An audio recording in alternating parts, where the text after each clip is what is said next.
रोज एक नई कहानी देखने के लिए चैनल को सब्सक्राइब करें और बेल आइकन दबाना ना भूलें। वानी शेखर से शादी करके बहुत खुश थी, पर शादी के पहले रात को ही शेखर नशे में धुत होकर वानी के पास आता है और नशे में उससे बोलता है, अगर तुम्हें हर बीवी की तरह ये लगता है कि मैं राम हूँ तो तुम अपने दिमाग से ये गलतफहमी निकाल दो, क्योंकि मैं रावण हूँ। तुम्हारी शादी रावण से हुई है और तुम्हें मेरे साथ रहना है तो मेरे हिसाब से रहना होगा। इतना बोलकर शेखर नशे में बेहोश होकर बेड पर गिर जाता है। ये सब देखकर वाणी को कुछ समझ नहीं आता और वो शेखर के जूते उतारकर उसको ब्लैंकेट उड़ाकर सुला देती है और खुद भी सो जाती है। शेखर आकर उसके हाथों से वो मैगजीन ले लेता है। रात में आपने खुद को रावण क्यों बोला? आप रावण नहीं है। अगर आप रावण होते तो जब मेरा पति मुझे मंडप में छोड़कर जा रहा था तब आप मेरा हाथ नहीं थामते सबके सामने। अगर लोगों को राम और तुझे सीता बनने का शौक है तो तू बन, पर मैं रावण ही ठीक हूँ, समझी? और ये बात पूरी मुंबई जानता है, तू भी समझ जाए तो अच्छा होगा। इतना बोलकर शेखर अपनी खोली से निकल जाता है। शेखर वहाँ जाता है और उन गुंडों को मारकर उनसे बोलता है, मेरे होते हुए कोई भी गुंडा लड़कियों को छू तक नहीं सकता। अब कभी शहर में नजर आया ना तो कभी नजर ही नहीं आएगा। शेखर का गुस्सा देखकर सारे गुंडे डरकर भाग जाते हैं।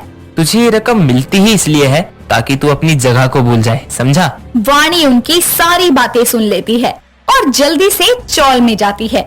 थोड़ी देर बाद में शेखर घर वापस आता है। अरे समझ जा, इंसान के रूप में रावण है वो, रावण नहीं। तुम सब झूठ बोल रही हो। शेखर जी ऐसे बिल्कुल नहीं है। अगर वो ऐसे होते तो मेरी शादी वाले दिन मेरे पिता की इज्जत रखने के लिए वो ये सब नहीं करते। अरे बेवकूफ लड़की, वो एक नंबर का गुंडा मवाली है। उसने अपने फायदे के लिए तेरी मजबूरी का फायदा उठाया, ना कि तेरी इज्जत बचाने के लिए और ना ही तेरे पापा की जान बचाने के लिए किया उसने ये सब। अरे यकीन नहीं होता ना तो जा जाकर कोठे पे देख ले, पता चल जाएगा तुझे। चौल वालों की बातें सुनकर वाणी रोते हुए कोठे पर जाती है, जहां शेखर नशे की हालत में बैठकर मुजरे का मजा ले रहा था। ये सब देखकर उसके पैरों तले जमीन निकल जाती है और वो रोते हुए चौल वापस आकर खुद से बोलती है, मुझे लगा था बुरे वक्त में उन्होंने मेरा हाथ थामा, वो एक अच्छे इंसान है, पर वो तो अब मैं क्या करूंगी? अब तो मैं पिताजी के पास वापस भी नहीं जा सकती। वाणी अपनी किस्मत को कोस ही रही थी कि तभी शेखर नशे में डूबा हुआ एक हाथ में बोतल और दूसरे हाथों में वाणी के लिए खाना लेकर आता है। शेखर को देखकर वाणी डर जाती है और शेखर उसके हाथों में खाना देकर उससे बोलता है, मैं तुम्हारे लिए बाहर से खाना लेकर आया हूँ, खा लो और सुबह के लिए सॉरी। मुझे तुम्हारी कोई हमदर्दी की जरूरत नहीं है। मुझे तुम्हारा असली रूप पता चल चुका है। सही बोलते हैं लोग और तुम खुद भी कि तुम एक रावण हो। पता चल गया ना, तो अब से वही करना जो मैं बोलूं। मैं ऐसा कुछ नहीं करूंगी और अपना खाना अपने पास ही रखो, मुझे नहीं खाना। इतना बोलकर वाणी जाकर सो जाती है। ऐसे ही कुछ दिन और बीतते हैं और समय के साथ शेखर के लिए वाणी की नफरत भी बढ़ने लगती है। ऐसे ही एक दिन वाणी मार्केट जा रही थी, तभी शेखर भी उसके साथ था, जिसके बाद कुछ लड़के सिया नाम की एक लड़की को छेड़ रहे थे। शेखर वहां जाता है और उन गुंडों को मारकर उनसे बोलता है, मेरे होते हुए कोई भी गुंडा लड़कियों को छू तक नहीं सकता। अब कभी शहर में नजर आया ना तो कभी नजर ही नहीं आएगा। शेखर का गुस्सा देखकर सारे गुंडे डरकर भाग जाते हैं और सिया शेखर के गले लगकर उसे बोलती है, थैंक यू शेखर भैया। कोई आपको गुंडा बोले या कुछ भी बोले, मुझे पता है आप बहुत अच्छे हो। तू फिक्र मत कर, मैं हूँ। ये बोलकर शेखर उसके साथ उसको कुछ सब्जियां दिलाने लगता है। ये देखकर वाणी खुद से बोलती है, आखिर ये इंसान क्या है और कितने चेहरे हैं इसके? ये बोलकर वाणी शेखर का पीछा करती है, जहां वो देखती है कि शेखर सिया को सब्जियां दिलाने के बाद में एक एनजीओ में जाता है और कुछ पैसे डोनेट करता है, जिसके बाद वो किसी अजीब सी बस्ती में जाकर एक आदमी से बोलता है, ये तुम्हारा इस बार का रोकड़ा। पिछली बार की तरह इस बार भी मुझे तुम्हारे आदमी अपने चोल में नहीं दिखने चाहिए। और हाँ, टाइम पर पानी वानी सब कुछ आना चाहिए। अरे शेखर, हमें तुझ पर पूरा भरोसा है। तू बस हमारे हर महीने पैसे देता रहे, हम तेरे चोल कभी नहीं आएंगे। पर क्या है ना, जहाँ तेरे चोल वाले रह रहे हैं वो जमीन मेरी है, तो उस नाते मैं कभी कभी वहाँ आकर घूम लिया करूँगा। तुझे ये रकम मिलती ही इसलिए है ताकि तू अपनी जगह को भूल जाए, समझा? वाणी उनकी सारी बातें सुन लेती है और जल्दी से चौल में जाती है। थोड़ी देर बाद में शेखर घर वापस आता है और शेखर को देखकर वाणी उससे बोलती है, आखिर तुम हो कौन? कितने चेहरे हैं तुम्हारे? मुझे कुछ समझ नहीं आ रहा। 10 रूप है मेरे और मुझे समझ पाना तुम्हारे बस की बात नहीं है। ऐसे ही पूरे चोल वाले मुझे रावण नहीं बोलते। अब जाने दो मुझे। पर मुझे मेरे सवालों के जवाब देते जाओ। शेखर, शेखर। शेखर वाणी के किसी भी बात का जवाब दिए बिना वहाँ से चला जाता है। रात को वाणी अपने चोल में बैठकर कुछ मैगजीन पढ़ रही थी। शेखर आकर उसके हाथों से वो मैगजीन ले लेता है और उसे बोलता है, वो मुझे भूख लग रही है, कुछ खाने को है? क्या बात है, आज तो होश में दिख रहे हो। वैसे खाना बना हुआ है, तुम खुद से ले लो, क्योंकि मैं मैगजीन पढ़ रही हूँ। मेरे हाथों में चोट लगी है, तुम निकाल दो, मैं मैगजीन पढ़ के तुम्हें सुना दूंगा। अच्छा, तुम्हें पढ़ना आता है? तुम्हें क्या लगता है तुम ही पढ़ी लिखी हो? मैं अपने कॉलेज का टॉपर था। शेखर उसको अपने बारे में बताने लगता है। पर तुम्हारी माँ और बहन के साथ हुआ क्या था? मैं अपनी छोटी फैमिली के साथ खुश था और एक दिन कुछ गुंडों ने मेरी बहन को पकड़ लिया और जब मेरी माँ ने मेरी बहन को बचाने की कोशिश की तो उसमें मेरी माँ और बहन दोनों की जान चली गई। मैं उन दोनों को नहीं बचा पाया। बस तब से मुझे समझ आ गया कि ये शहर भोले भालों के लिए नहीं है। मुझे तुम्हारे सारे रूप समझ आ गए शेखर, कि तुम क्या हो और क्या नहीं। आज मैं तुमसे वादा करती हूँ कि मैं तुम्हें कभी छोड़कर नहीं जाऊंगी और हमेशा तुम्हारा साथ दूंगी। ये बोलकर शेखर उसे गले लगा लेता है और वाणी भी बहुत जल्द शेखर के साथ रहकर उसके रंग में रंग जाती है। अब दोनों मिलकर अपने चौल वालों और उस एनजीओ के लिए काम करते हैं और इस तरह वाणी शेखर के साथ अपनी जिंदगी जीना सीख जाती है। कुमकुम एक खर्चीले किस्म की औरत थी। उसे हमेशा कुछ न कुछ फिजूल में खरीदने की आदत थी। उसकी सास रमा उसकी इस आदत से बेहद परेशान रहती थी, इसलिए वो उसे खरी खोटी भी सुनाया करती थी। कुमकुम का पति सुमित एक बिजनेसमैन था और अक्सर घर से बाहर रहता था। एक बार कुमकुम शॉपिंग करके घर आती है, तभी उसकी सास रमा कहती है, आ गई शॉपिंग करके? हाँ सासू माँ, कर आई शॉपिंग। अरे ठीक है, मुझे बिल दिखा। कुमकुम रमा को बिल दे देती है। 2 लाख के गहने, 4 लाख की साड़ी। आए, हमारे जमाने में तो इतने में एक ब्याह हो जाता। सासू माँ, वो जमाना और था और अब तो सारा जमाना शॉपिंग का दीवाना। अच्छा, तेरा हो गया तो महारानी जा, अब खाना भी बना ले, वैसे ही इतनी देर लगा दी। रमा अपनी बहू की गलती को नजरअंदाज कर देती है, मगर कुछ दिनों बाद कुमकुम फिर अपने खर्चीले नेचर के कारण मार्केट से बहुत सारा सामान खरीद लाती है। ये सब देखकर उसकी सास रमा फिर गुस्सा हो जाती है। अरे ओ डंकनी, कितना डंक मारेगी मेरे लाल के पैसे पे? सासू माँ, ये सब मुझे अच्छा लगा तो मैंने ले लिया, इसमें मेरी क्या गलती? आप इतनी टेंशन में क्यों हो? पैसे की कमी नहीं है। क्यों बहा रही है पानी की तरह पैसे? जब तुझे पैसे की जरूरत होगी ना तो क्या करेगी? सिंपल सासू माँ, बैंक से निकाल लूंगी, पैसे की कमी नहीं है। अपनी बहू को समझाकर थक चुकी रमा किसी तरह ये बर्दाश्त कर लेती है, लेकिन कुमकुम की फिजूल खर्च की आदत दिन पर दिन बढ़ती ही जाती है। वो हर संडे अपने घर पे किटी पार्टी करने लगती है। अरे करम जली, अब तो तूने मेरे सब्र का बांध तोड़ दिया है। सासू माँ, जस्ट चिल चिल चिल सासू माँ। कुछ दिन तक सब ठीक चलता है, पर फिर भी खर्चीली कुमकुम की फिजूल खर्चे की आदत बंद नहीं होती और वो अपने घर पे फिर से किटी पार्टी रखती है और अपनी सास रमा से कहती है, सासू माँ, आज घर में पार्टी है और मैं शॉपिंग पे जा रही हूँ। फिर से फिर एक दिन बाद कुमकुम के पास सुमित का फोन आता है और वो कहता है कि हे, कैसी हो? घर में सब बढ़िया? वो मुझे 3-4 दिन के लिए बाहर जाना होगा, तुम घर का ध्यान रखना, ठीक है? ठीक है, पर तुम जल्दी आना और मेरे लिए एक महंगा सा गिफ्ट लाना मत भूलना। अरे ठीक है यार, ले आऊंगा। लेके आऊंगा नहीं, लेकर आना। और हाँ, मुझे शॉपिंग करनी है, तो पैसे समझ रहे हो ना? ठीक है यार, बट कुछ दिन का तो वेट कर लो महारानी। पर तुम पैसे जल्दी भिजवा देना मेरे अकाउंट में, मुझे कुछ जरूरी शॉपिंग करनी है। ओ,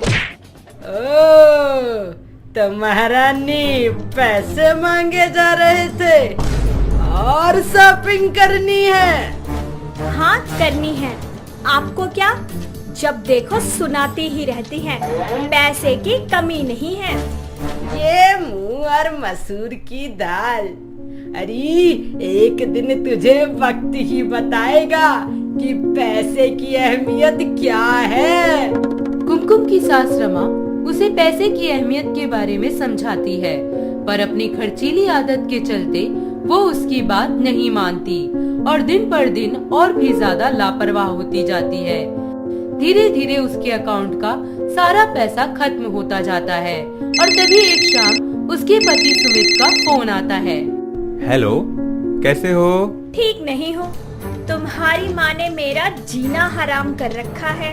अब क्या नया बवाल हो गया घर में? जब देखो तब टोन मारती रहती है, मेरी शॉपिंग को फिजूल खर्च कहती है। पता है, पिछली बार छुप छुप कर हमारी बातें सुन रही थी। मैं कह देती हूँ, ऐसा नहीं चलेगा। कोई बात नहीं, थोड़ी बहुत सुन भी लिया करो यार, माँ है वो अपनी।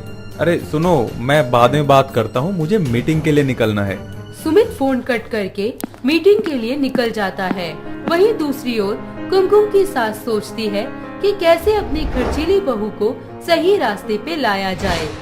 तभी उसे एक उपाय सूझता है और वो अपने बेटे सुमित को फोन करके सब बात बताती है। हेलो बेटा, तेरी बीवी ने तो हद ही कर दी है। अब क्या कर दिया उस महारानी ने? बेटा, उसकी फिजूल खर्च की आदत ने घर का माहौल खराब कर रखा है।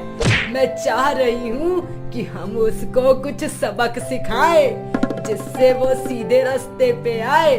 हाँ माँ, तुम बिल्कुल सही कह रही हो। इसके बेफालतू के खर्चों से मैं बहुत परेशान हो गया हूँ।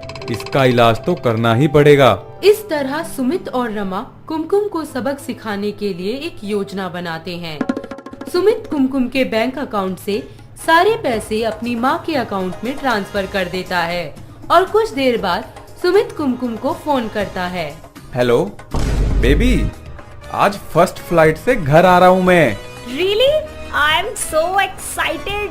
तुम आते हुए मेरे लिए कोई महंगा सा गिफ्ट लाना मत भूलना। ठीक है यार, ले आऊंगा। तभी कुमकुम को अचानक बड़ी तेज आवाज सुनाई देती है और वो घबरा जाती है। हेलो हेलो सुमित, क्या हुआ? हाय रे, कोई कुछ बोल क्यों नहीं रहा है? सुमित, हेलो, तुम मुझे सुन पा रहे हो? मेरी टांग। हेलो बेबी, बेबी प्लीज मुझे बचा लो। ओह माय गॉड, अब मैं क्या करूं? और कुमकुम उसकी चिंता में डूब जाती है। तभी हॉस्पिटल से डॉक्टर का फोन आता है। Hello, am I speaking to Kumkum? हाँ जी, बताइए, सुमित ठीक तो है ना? क्या हुआ उन्हें? जी, आप पहले इनके इलाज के लिए 10 लाख रुपए जमा करवा दीजिए, वो भी आज की डेट में। ठीक है जी, मैं अभी अपने अकाउंट से पैसे ट्रांसफर कर देती हूँ। जैसे ही कुमकुम अपने अकाउंट से पैसे ट्रांसफर करती है, पैसे ट्रांसफर नहीं होते। वो बहुत परेशान हो जाती है और देखती है कि उसके अकाउंट में तो पैसे ही नहीं हैं। वो बहुत उदास होकर रोने लगती है। तभी उसकी सास वहाँ आती है और कहती है, क्या हुआ बहू रानी? माँ उनका एक्सीडेंट हो गया है और मेरे पास हॉस्पिटल की फीस देने के पैसे भी नहीं है। क्यों? सारे पैसे कहाँ गए? वो मैंने फिजूल की शॉपिंग में खर्च कर दिए। अब हम क्या करेंगे सासू माँ? आज मेरी वजह से सुमित की जान खतरे में है। अब ये गंगा जमुना बहाना बंद कर। कुछ नहीं हुआ सुमित को। रमा के ऐसे बोलते ही सुमित भी कुमकुम के सामने आ जाता है। सरप्राइज! अपने पति को सही सलामत अपने सामने देखकर कुमकुम फूली नहीं समाती और उसे अपनी गलती का एहसास हो जाता है।